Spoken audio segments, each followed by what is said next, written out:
when a retired Marine Corps instructor is pushed to the breaking point by corrupt small-town cops. Just how satisfying will the ending be? Terry only wanted one thing: to bail out his brother, who had been locked up after getting into trouble. But on the way, he was stopped by two police officers.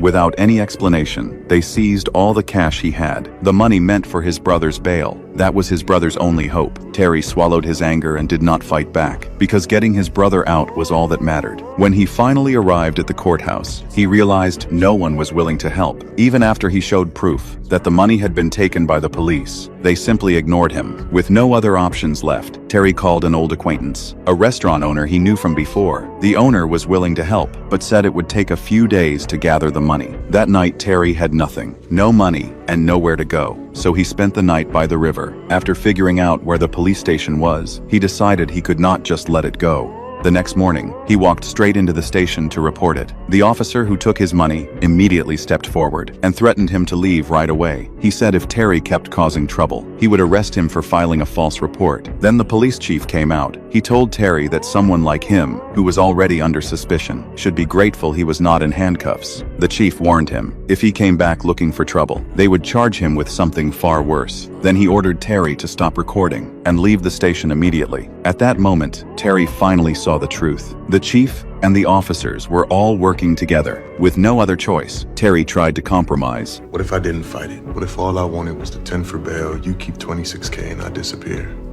I just need him out.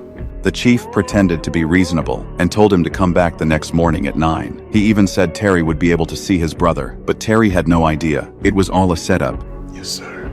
The next morning, he showed up right on time, but the chief never kept his promise. We pulled up our schedule Hold on. You said I could see him. at 9 a.m.